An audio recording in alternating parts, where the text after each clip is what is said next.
This moment was never supposed to happen inside a courtroom. Not on camera. Not in front of a judge. And definitely not in front of the public. An officer stood just a few feet away, armed, uniformed, protected by the system. Across from him stood a woman, with no badge, no weapon, and no power. At least that's what everyone thought. Then the officer crossed a line. No one believed he would dare to cross. What happened next lasted less than 10 seconds, but it changed the entire case forever. Because in that courtroom, justice didn't wait for a verdict. It struck back immediately. Stay with me, because once you see what happened next, you'll understand why this footage shook the entire system. Perfect. The final fixed title, Que Hisab Sehai Lik Raha Hun. The officer crossed the line in court. What happened next stunned everyone. Main Bilkul, professional USA crime documentary style, Midunga. Pale, very strong hook break, ready to paste. Fear part-wise story. Language, pure English. Voiceover friendly, single image plus slow zoom chail. Hook break, ready to paste. This moment was never supposed to happen inside a courtroom. Not on camera. Not in front of a judge. And definitely not in front of the public. An officer stood just a few feet away, armed, uniformed, protected by the system. Across from him stood a woman, with no badge, no weapon, and no power. At least that's what everyone thought. Then the officer crossed a line. No one believed he would dare to cross. What happened next lasted less than 10 seconds, but it changed the entire case forever. Because in that courtroom, justice didn't wait for a verdict. It struck back immediately. Stay with me? Because once you see what happened next, you'll understand why this footage shook the entire system. The courtroom was quiet in the way only courtrooms can be. Not peaceful, just tense. Every bench was filled. Reporters lined the back wall, notebooks ready, cameras off, waiting for something worth recording. At the center of it all sat a woman in her early 40s. Her posture was straight. Her hands were folded calmly in front of her.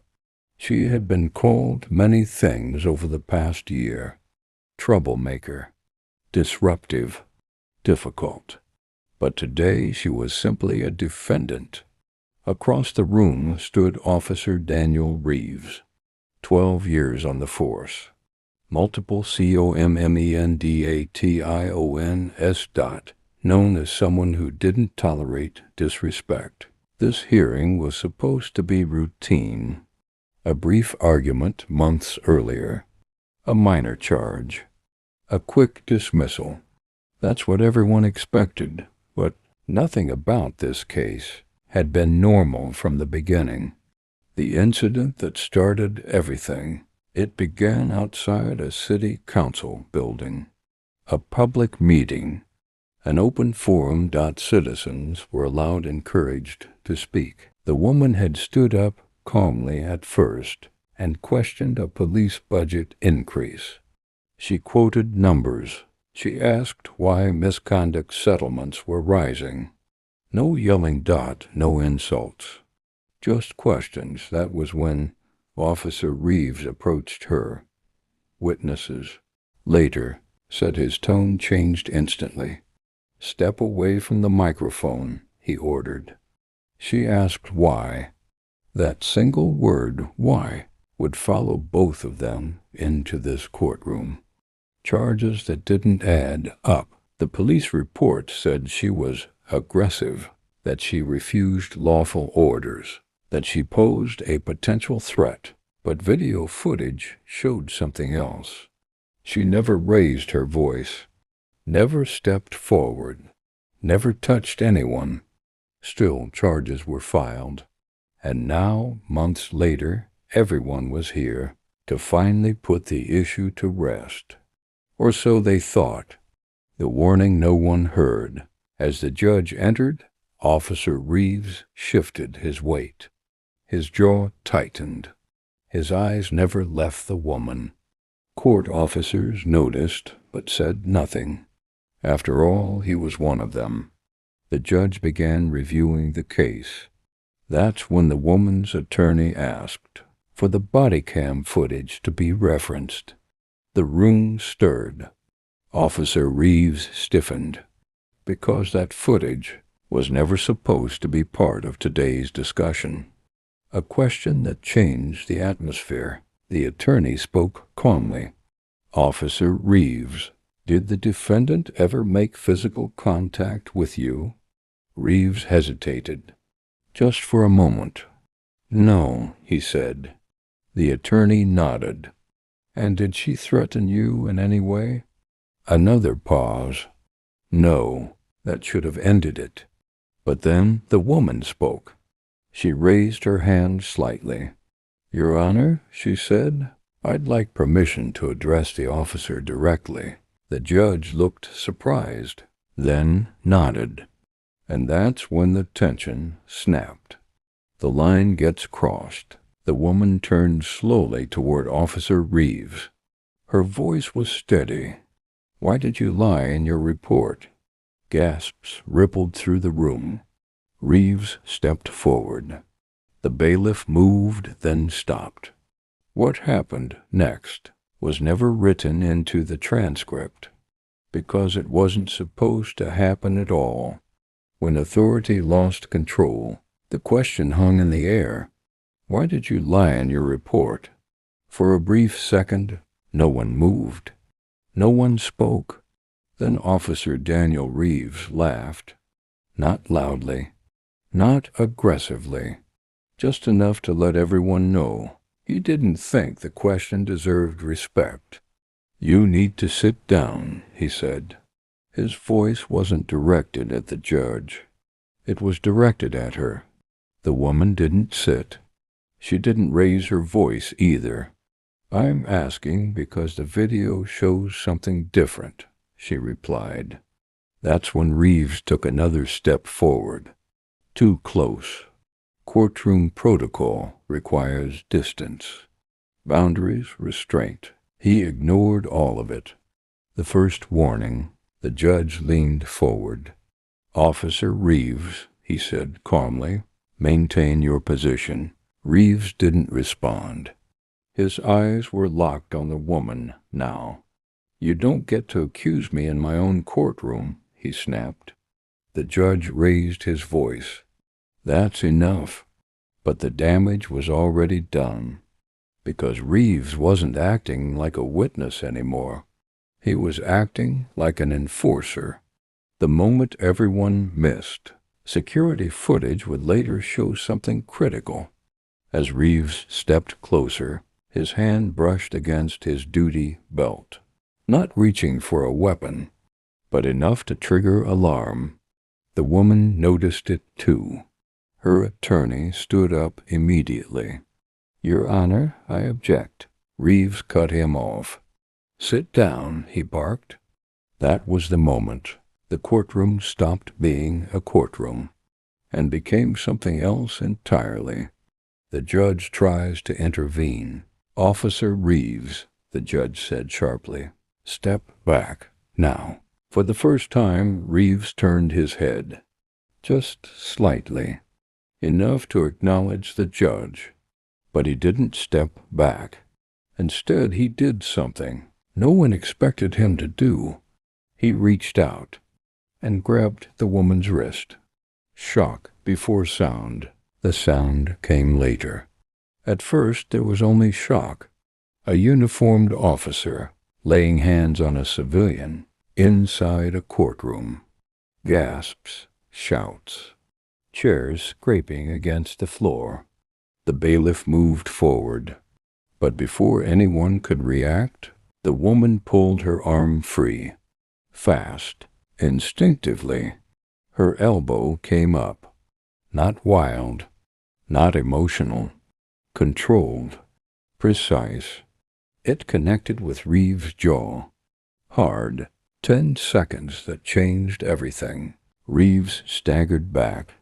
His foot caught the edge of the bench. He fell. Not gracefully, not quietly.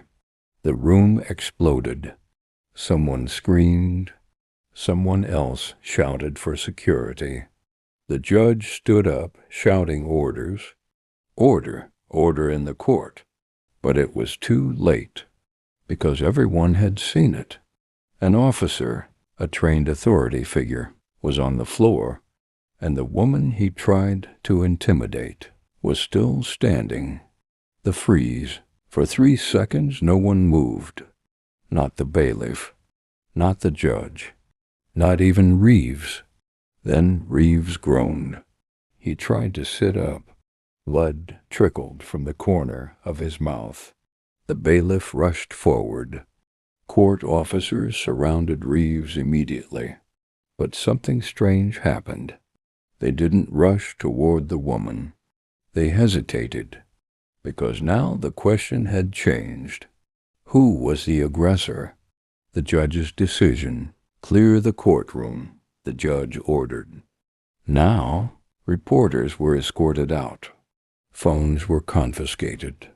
Doors were shut. What happened next was never supposed to leave that room.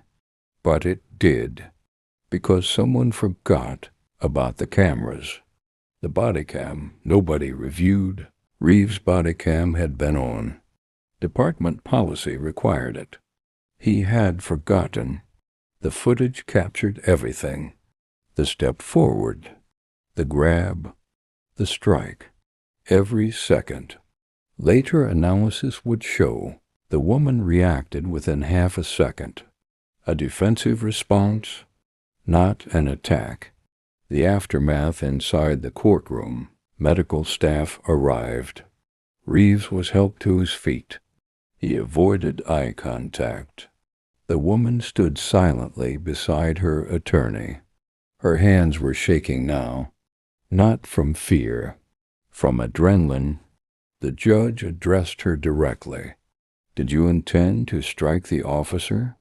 She answered honestly, "No, Your Honor. I reacted." That answer would matter later. The charge everyone expected. Within minutes, a prosecutor entered the room. The judge expected him to request her immediate arrest. Assault on an officer. Felony charge. That's how these things usually go. But the prosecutor didn't speak right away. He looked at the footage. Again and again. Then he said something that stunned everyone. "Your Honor, we need time." System under pressure. Word spread quickly. By evening, law enforcement forums were buzzing. By morning, legal analysts were asking questions. How does an officer become the aggressor in court? Why wasn't he restrained sooner? And why did no one intervene until it was too late? The officer's statement. Reeves released a statement that night. He claimed he felt threatened, that he acted to maintain control, but the footage contradicted him. Frame by frame, the lie was no longer theoretical. It was visible. The line that couldn't be uncrossed. The woman was released without charge. Reeves was placed on administrative leave.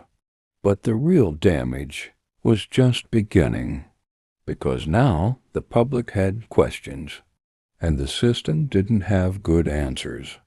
When the camera spoke louder than the badge, by the next morning, the footage was everywhere. Not officially released, not announced, but leaked. A 30-second clip, grainy, shaky, unmistakable. An officer stepping forward, a civilian being grabbed, a reaction that changed everything. Within hours, millions had seen it, and for the first time, the narrative wasn't being written by a police report. It was being written by a camera. The public reaction no one expected. At first, the reaction was split. Some defended Officer Reeves. He was maintaining order. She provoked him. She should have stayed silent. But then legal analysts slowed the footage down, frame by frame. They pointed out the moment his hand closed around her wrist. They highlighted the lack of threat. They replayed the judge's warning. Ignored. The tone online shifted. Fast. What authority does an officer have inside a courtroom? Why wasn't he restrained sooner? Why was a civilian touched at all? Questions became outrage. Internal Affairs steps in. By noon, Internal Affairs opened an investigation. Not quietly, not slowly. This time the pressure was too intense. Officer Reeves was ordered to surrender his weapon, and badge. Administrative leave turned into restricted duty. For a man who had built his identity on control, this felt like humiliation. He refused to comment further, but his silence spoke volumes. The woman breaks her silence. Until now, the woman hadn't spoken publicly. No interviews, no statements. But that evening, her attorney released a single sentence on her behalf. I went to court expecting fairness. I left realizing how fragile it can be. That sentence was shared everywhere. Not angry, not emotional, just honest. And it resonated. The department's biggest mistake. Trying to regain control, the department released a press statement. They emphasized the officer's years of service, his clean record, his dedication to public safety. They never mentioned the grab. They never mentioned the judge's warning. They never mentioned the footage. That omission made things worse. Because now it looked like a cover-up. The judge responds. 2 days later, the judge spoke. Carefully, formally, but clearly. I warned the officer to step back, he said. He did not comply. That single sentence changed the case. Judicial authority outranks police authority, and Reeves had ignored it. Charges began to shift. Originally, the woman had been the defendant. Now, prosecutors were reconsidering. Was this self-defense? Was this excessive force? Was this misconduct? Legal experts weighed in. Most agreed on one thing. If this had happened on the street, the officer might have gotten away with it. But inside a courtroom, under a judge's authority, on camera, everything changed. Officer Reeves' past comes back. Reporters began digging. They always do. What they found wasn't criminal, but it was concerning. 3 prior complaints. All dismissed, all involving attitude, tone, escalation, nothing provable.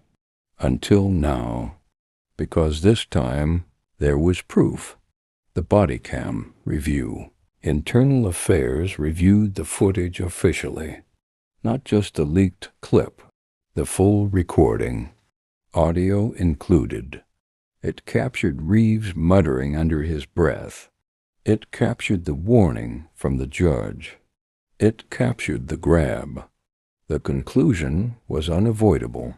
He initiated contact. Suspension becomes inevitable. Within a week, Officer Reeves was formally suspended.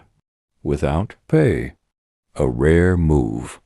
A serious one. The department framed it as pending investigation. But insiders knew. This wasn't routine.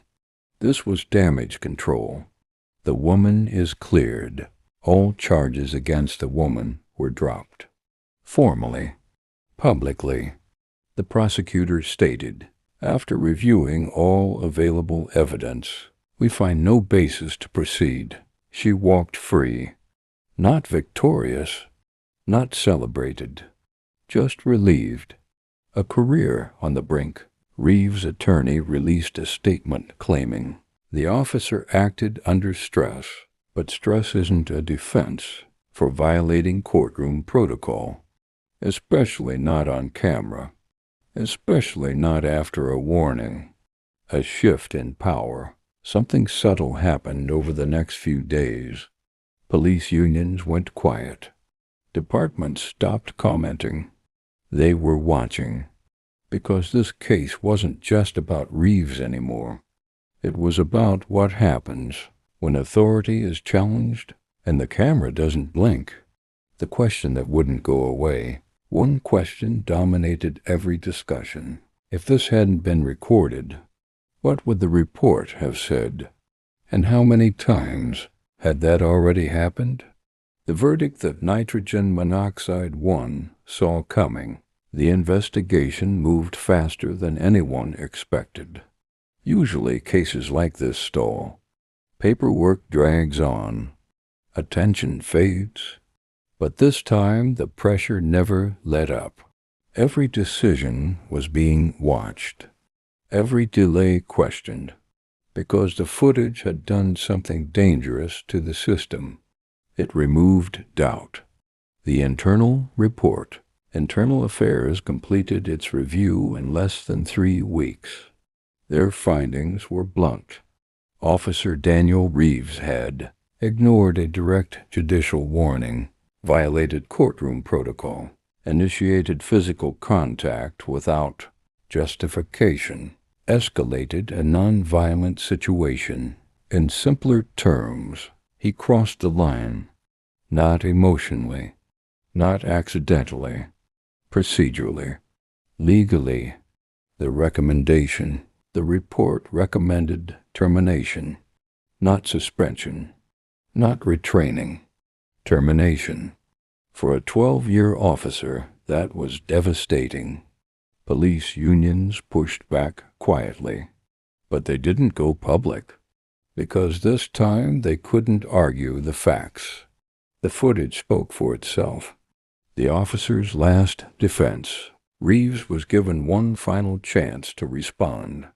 Behind closed doors, he repeated the same defense. "I felt disrespected. I needed to maintain control." The panel listened. Then one member asked a single question. Control over whom? Reeves didn't answer. The final decision. The department made its decision public on a Friday afternoon. A classic move. Bury the news. Reduce attention. But it didn't work. The headline was short, clear, unavoidable. Officer terminated after courtroom incident, caught on body cam. No spin, no qualifiers, just facts. The aftermath. Reeves lost his badge, his weapon, his authority. Within days, his name disappeared from the department's website. A career reduced to an internal memo. The woman, meanwhile, returned to her life. No lawsuits, no interviews. She declined them all. When asked why, her attorney gave a simple answer. She wanted justice, not attention. A courtroom changed forever. That courtroom now operates differently. Officers no longer stand as close. Judges intervene sooner. Body cams are checked twice, because one moment proved something important. That authority, unchecked, can fail, and that cameras don't take sides.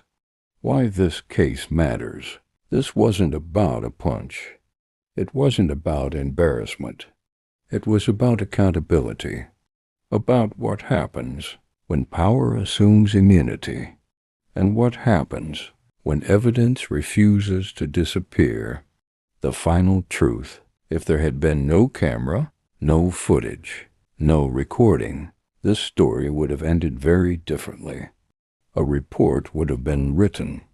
A charge would have stuck, and no one would have questioned it. But the camera didn't blink, and because of that, the truth won. Closing line, very important for retention. This case didn't change the law. It changed something harder. Expectations. Because now, when authority crosses the line, people know what to look for, and they know what happens next.